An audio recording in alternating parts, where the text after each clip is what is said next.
Salamlar, mən sizə bugün bir başqa mövzunu izah edəcəm. Bugün sizə anlayışları izah edəcəm. Yəni anlayışları izah edəndə də elə izah edəcəm ki, lap aşağı siniflərdən, yəni 1-ci sinifdən tutmuş ta 4-cü sinif şagirdlərinə qədər başa düşəcək tərzdə ilk öncə anlayışlar hansı adla verilir, daha sonra hansı adla verilir. Bu barədə danışacağam. Əvvəlcə ümumiyyətcə anlayışlar nədir? Bundan başlayaq. Anlayışlar uşaqlar elə çətin deyil. Kitablarda uşaqlar bunu görəndə çox zaman mən görmüşəm ki, uşaqlar bunu çox çətinliklə dərk edirlər. Amma siz artıq nə vaxt ki sərbəst danışmağa başlayırsınız, artıq gündəlik cümlələrinizdə siz həmin anlayışlardan onsuz da istifadə edirsiniz. Anlayışlarımız biz bilirik ki, ad bildirən sözlər var, əlamət bildirən sözlər var, hərəkət bildirən sözlər var, bir də say bildirən sözlər var. Biz onsuz da gündəlik istər evdə ailəmizlə, istər məktəbdə yoldaşlarımızla ünsiyyət quranda öz cümlələrimizdə onsuz da həmin anlayışlardan istifadə edirik. Amma indi mən sizə onları çalışacağam ki, daha aydın izah edeyim ki, 1-ci sinifdən tutmuş 4-cü sinifə oxuyan qədər uşaqların kimin bunda çətinliyi varsa, artıq o çətinliyi çözmüş olsun. Ad bildirən sözlər, əvvəlcə başlayacağam ad bildirən sözlərdən. Ad bildirən sözlər, uşaqlar, baxın, bizim ətrafımızda varlıqlar var. İstər insanlar olsun, istər heyvanlar, istər bitkilər, istərsə də əşyalar, bunlar hamısı varlıqlar sayılır. Baxın, həmin varlıqlarında mən danışdıqca siz də düşünün, insanlar, heyvanlar, bitkilər, əşyalar. Biz bunların hamısını öz adlarından çağırırıq. Biz kimlərəsə hansısa bir əşyanı mı, insanı mı göstərəndə sadəcə işarə ilə göstərmirik ki, onların hərəsini öz adı ilə çağırırıq. İnsanların da adları var, heyvanlara da adlar verilir, bitkilərin də öz adları var, əşyaların da öz adları var. Bax, ad bildirən sözlər heç də çətin deyil əslində. Ad bildirən sözlər varlıqların adlarını bildirir.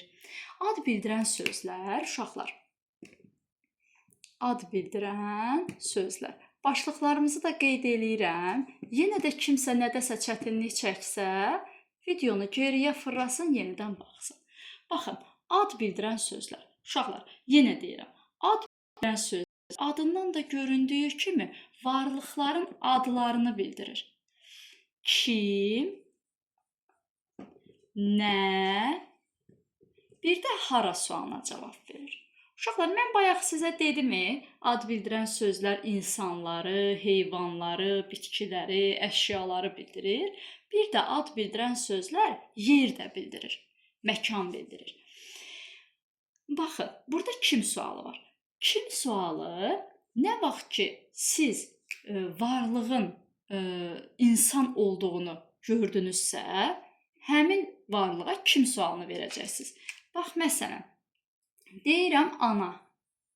Uşaqlar, tez düşünürsünüz ki, ana insandır. Demək ki, bu insandırsa, dedik insanlar kim sualına cavab verəcək. Nə vaxt verilən söz bizim gözümüzün qabağında insan canlandırdısa, ona kim sualı verin. Ana, bacı, baxın, bacı. İnsandır da, bu da kim sualına cavab verəcək. Sonra, məsələn, deyirəm şagird. Şagird deyəndə bizim gözümüzün qarşısında insan canlanır da. Demək ki, buna da kim sualını verəcək. Sonra, sənət peşə bildirən sözlər var. Məsələn, müəllim, həkim, bu sözlər də insan bildirdiyinə görə kim sualını verəcək. Demək ki, özümüz üçün qaydanı təkrarlayırıq. Kim sualına baxırıq ki, bizə verilən sözlər insan bildirsin. Əgər insan bildirdisə, bunlara kim sualını verəcək. Daha sonra nə sualına keçirik. Nə sualına isə, uşaqlar, bax, nə sualının altından da yazacağam, gördükcə yadınıza düşsün. Nə sualına isə heyvan, bitki, bir də əşya bildirən sözlər cavab verəcək. Yəni, hansısa bir söz, baxdınız ki, məsələn, verib at. Biz bilirik ki, at heyvandır. Dedik ki, heyvan bildirən sözlər nə sualına cavab verəcək? Demək, at. Nə? At. Sonra, məsələn, deyirəm ki, qızılgül. Qızılgül. Qızılgül baxırıq ki, gülün adıdır. Yəni bitkidir. Bitkidirsə, nə sualına cavab verəcək? Qızılgül. Nə? Daha sonra, məsələn, deyirəm qələm. Baxın, qələm biz yazı yazmaq üçün istifadə etdiyimiz əşyadır. Əşyalar da dedik nə sualına cavab verir. Yəni at, nə, qızılgül, nə, qələm, nə, ağac, nə, məsələn, toyuq, nə, kitab, nə. Yəni sözlər veriləndə baxın, əgər o insan bildirirsə kim sual verəcəksiniz? Yox, əgər insan bildirmirsə, heyvan, bitki, əşya bildirirsə, onda siz buna nə sual verəcəksiniz? Amma əgər sözlər, sizə verilən sözlər, getdiyiniz yeri, hansısa bir şəhəri, rayonu bildirirsə, onda o sözlər hara sualına cavab verəcək. Yəni, yer bildirəcək, özünüz üçün qeyd eləyin. Şəhər olacaq orada, rayon olacaq. Bax, bütün bunlar hara sualına cavab verir. Bax, məsələn, deyirəm Bakı. Bakı şəhər adıdır da, düzdürmü? Yerdir, bizim yaşadığımız yerdir, gedə biləcəyimiz bir yerdir. Ona görə Bakı sözünə hara sualını verəcək? Bakı, hara? Daha sonra deyirəm park. Biz bilirik ki, biz parka gedə bilirik də. Hara ki gedə bilirik, onlar bizim yerimizi bildirir. Ona görə ora hara sualını veririk? Park, hara? Sonra məktəb. Məktəbə nə sualını verə bilməzsiniz. Axı biz ora gedə bilirik. Ayağımızla yeriyib həmin yerə gedirik. Ona görə də məktəb sözünə hara sualını verəcəyik? Şuşa. Şuşa. Bu da bilirik ki, gedə biləcəyimiz bir yerdir. Ona görə də Şuşa sözünə də hara sualını veririk. Şuşa, hara? Baxın uşaqlar, ad bildirən sözlərlə bağlı bu qədər. Dönə-dönə videoya baxarsınız. Əgər bir çətinliyiniz olsa, yenidən baxın. Mən əminəm ki, başa düşəcəksiniz. Daha sonra əlamət bildirən sözlər. Əlamət bildirən sözlər, baxın, bayaq mən sizə ad bildirən sözləri izah eləyəndə dedim ki, ad bildirən sözlər varlıqların adlarını bildirir. Hansı ki, biz sizlə bayaq varlıqların adlarını öyrəndik. Əlamət bildirən sözlər də həmin varlıqların əlamətlərini bildirəcək uşaqlar. Yəni, həmin varlıqların rəngini bildirə bilər, formasını bildirə bilər, dadını bildirə bilər, ölçüsünü bildirə bilər. Onsuz da siz gündəlik danışığınızda əlamət bildirən sözlərdən çox istifadə edirsiniz. Sadəcə fərqində deyilsiniz istifadə etdiyiniz sözün nə olduğunu. Gündəlik siz suyun da əlamətindən istifadə edirsiniz, əşyaların da əlamətindən istifadə edirsiniz. Yəni, əşyaların rəngini deyirsiniz, tutaq ki, suyun isti və soyuq olduğundan danışırsınız. Bütün bunlar əlamət bildirən sözlərdir. Sadəcə olaraq indi siz öyrənəndə o sizə biraz çətin gəlir. Amma siz özünüz onsuz da onlardan istifadə edirsiniz. Diqqətlə düşünsəniz, indi əlamət bildirən sözləri də öyrənəcəksiniz. Deməli, əlamət bildirən sözlər varlığın əlamətini bildirir. Yəni, varlığın rəngini bildirə bilər, dadını bildirə bilər, formasını bildirə bilər, ölçüsünü bildirə bilər. Bax, bu sözlərə uyğun söz, bax, bu əlamətlərə uyğun sözlər gördünüzsə, demək ki, həmin sözlər əlamət bildirir. Məsələn, deyirəm ağ. Görürsünüz ki, ağ rəng bildirir. Ağ. Ağ varlıqların rəngini bildirdiyinə görə bu əlamət bildirən sözlərdir. Əlamət bildirən sözlər də necə, nə cür, bir də hansı suallarından birinə cavab verir. İndi baxın, məsələn, yazdım ağ. Ağ rəng bildirdiyinə görə mən buna necə sual verəcəm? Nə sualını verə bilmərəm. Çünki ağ artıq hansısa bir varlığın əlamətini bildirir. Yəni, sən həmin varlığın rəngini deyərək onun əlamətini göstərə bilərsən. Buna nə sualı vermək olmaz. Deyəcəyik, ağ necə? Daha sonra, məsələn, deyirəm böyük, böyük. Baxıram ki, böyük, kiçik, balaca, yekə, xırda bunlar ölçü bildirir. Ölçü bildirdiklərinə görə də bu əlamət bildirən sözdür. Ona görə necə sualını verəcəyik? Böyük necə?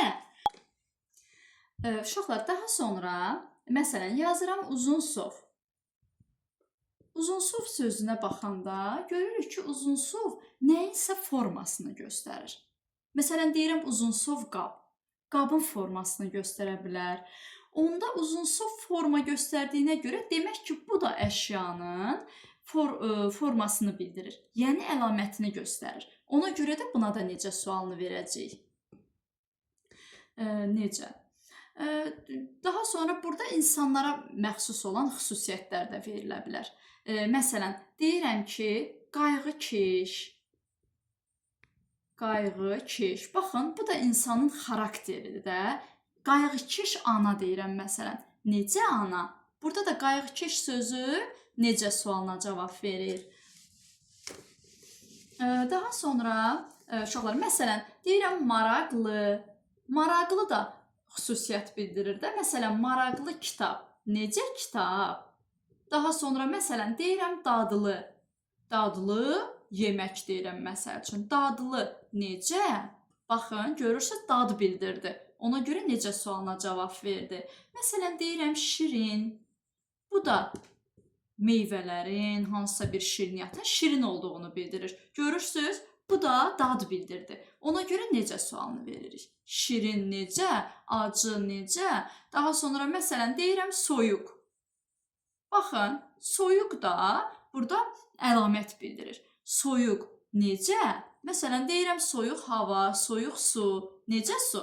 Görürsüz, əşyaların, varlıqların əlamətini bildirdi. Uşaqlar, bu nümunələri çox artırmaq olar. Sadəcə olaraq siz nümunələri görəndə ilk növbədə baxın ki, görün bu rəngə aiddirmi, dada aiddirmi, formaya aiddirmi və yaxud da ölçüyə aiddirmi? Onda biləcəksiniz ki, onunla yadınıza sala bilərsiniz ki, hə, bax, bunlar əlamət bildirən sözlər olurdu. Əlamət bildirən sözlərdə suallarını da yadda saxlayın. Necə, nə cür, hansı sualına cavab verir. Uşaqlar, mən video uzun olmasın deyənə ad bildirən, əlamət bildirən sözlərin ikisini bir izah edəcəm. Amma say bildirənlə hərəkət bildirəni də növbəti videomuzda izah edəcəm. İstəmirəm çox uzun olsun video ki, siz yorulmayın. Amma indi sizə adla əlamət bildirəni gəlin görək sözlərin içərisindən necə tapmaq lazımdır. Məsələn, mən yazıram ki, ağ gül. İndi burada bu varlıqlara sual vermək lazımdır. Ağ gül. Bayaq danışdıq ki, ağ rəng bildirir. Dedik, rəng bildirənlər əlamət bildirən sözlərdir. Əlamət bildirən sözlər də necə, nə cür, hansı sualına cavab verir? Ağ necə sualını veririk. Əgər sizdən versə ki, anlayışın adını yazın, onda yazacaqsınız əlamət. Anlayışın sualını yazın, onda yazacaqsınız necə. Daha sonra gül. Baxırsınız ki, uşaqlar, bu da bitkidir. Bitkinin adıdır gül. Onda demək ki, biz sizlə nə öyrəndik? Bitki olanda biz buna nə sualını verirdik? Sualını verəcəksiniz nə? Amma anlayışın adını yazmaq lazımdırsa, yazacaqsınız ad. Daha sonra, məsələn, yaza bilərik maraqlı. Maraqlı kitab. Baxın, maraqlı. Görürsünüz ki, maraqlı necə? Bu kitabın əlamətini bildirir. Kitabın necə olduğunu bildirir. Maraqlı necə? Nə bildirdi bu? Əlamət bildirdi. Daha sonra kitab. Kitab da əşyadır. Oxumaq üçün istifadə etdiyimiz əşya. Dedik, əşyalar nə sualına cavab verir? Nə sualına cavab verir və ad bildirir. Uşaqlar, cümlənin içərisində də bunları tapanda çətinlik çəkməyin. Cümlənin içərisində də tapanda sual verərək tapa bilərsiniz. Məsələn, deyirəm ki, kitab qalındır. Kitab qalındır. Sonra, məsələn, deyirəm masa dairəvidir. Masa dairəvidir. Sonra deyirəm ev böyükdür. Baxın, burada kitab qalındır. Deyirəm kitab nə? Gördük, əşya bildirdi. Ona görə də nə sualını verdik? Qalındır. Necədir? Bu da əlamət bildirdi. Görürsünüz, yəni kitabın ölçüsünü bildirdi. Nə boyda olduğunu bildirdi. Ona görə necə sualını verdik. Daha sonra masa dairəvidir. Baxın, masa əşyadır. Biz əşyalara dedik, nə sualını verəcəyik? Dairəvidir. Dairəvi onun formasını bildirir. Ona görə də dedik, forma bildirən sözlərə necə sualını verəcəyik? Ev böyükdür. Ev hara? Biz evə gedə bilirik də, düzdürmü? Ayağımızla gedə biləcəyimiz yerdir. Ona görə hara sualını veririk? Böyükdür. Böyükdür burada ölçü bildirir. Ona görə necə sualını veririk? Bu qədər uşaqlar. Bugünkü videomuz bu qədər. Ümid edirəm ki, izahlarımızdan daha rahat öyrənə biləcəksiniz.